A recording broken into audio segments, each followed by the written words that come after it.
नमस्कार दोस्तों, भारत की ऑनलाइन गेमिंग इंडस्ट्री इन दिनों बड़ी हलचल में है।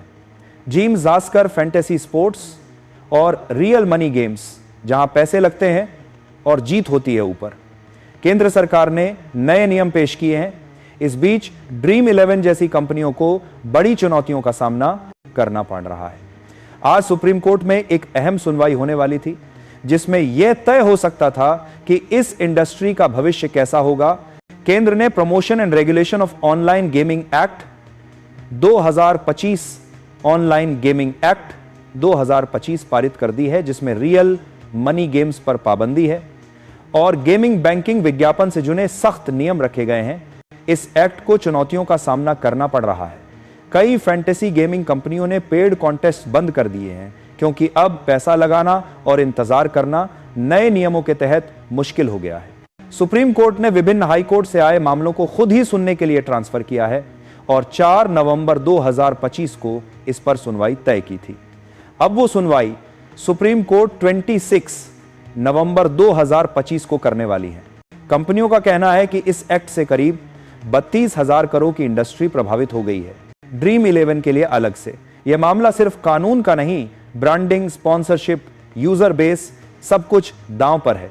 कानूनी चुनौती गेमिंग कंपनियों ने तर्क दिया है कि फैंटेसी स्पोर्ट्स खेल कौशल है ना कि जुआ, इसलिए उन्हें प्रतिबंधित नहीं किया जाना चाहिए। सरकार का रुख, सरकार का कहना है कि इन गेम्स से युवाओं पर नकारात्मक प्रभाव पड़ रहा है, आर्थिक, मनोवैज्ञानिक लत आदि, इसीलिए नियमन जरूरी है।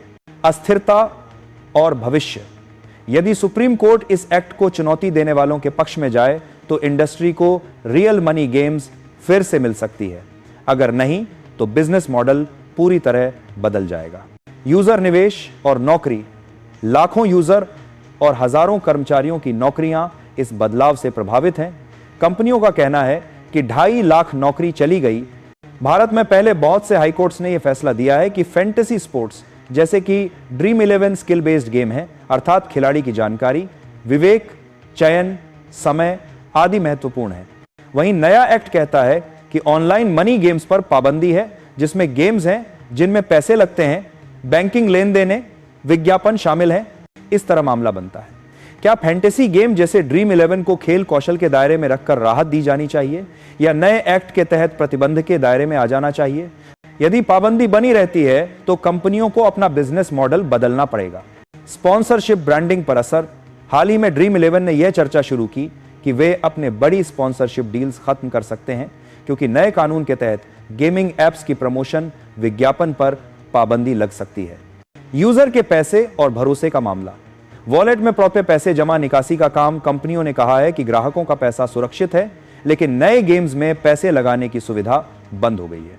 अगर सुप्रीम कोर्ट कहे कि फैंटेसी गेम्स वास्तव में कौशल आधारित हैं और नए एक्ट उस पर सही तरीके से लागू नहीं हुआ तो रियल मनी गेमिंग की राह आ सकती है, लेकिन बड़ी शर्तों के साथ नए नियम बन सकते हैं। सरकार या नियामक एक नए फ्रेमवर्क ला सकते हैं जिसमें फैंटेसी गेम्स को स्पष्ट रूप से स्किल गेम घोषित किया जाए, साथ में कई सुरक्षा मानदंड हो, उम्र सीमा, लेन देने का ट्रैक, विज्ञापन, प्रतिबंध आदि बदलाव आ जाएगा। बहुत संभव है कि गेमिंग कंपनियों को अपना मॉडल बदलना पड़े। पैसा लगाओ जीतो मॉडल की जगह गुणवत्ता, गेमिंग ब्रांड, इनाम, गेमिंग फ्री कॉन्टेस्ट आदि अधिक हों। उपयोगकर्ताओं को अब यह समझना होगा कि गेमिंग प्लेटफॉर्म्स वित्त दायित्व से कैसे बंधे हैं, क्या जोखिम है और बदलाव के बाद विकल्प। क्या सरकार ने पर्याप्त समय दिया था? उद्योग को तैयारी का अचानक बदलाव से निवेशक, कर्मचारी, यूजर सभी प्रभावित हुए हैं। क्या नियमन पैकेज सिर्फ पाबंदी तक सीमित रहेगा या साथ में सुरक्षा प्रावधान, स्वनियमन, पारदर्शिता भी लाएगा? भारत जैसे बड़े देश में राज्यों के अलग कानून हैं।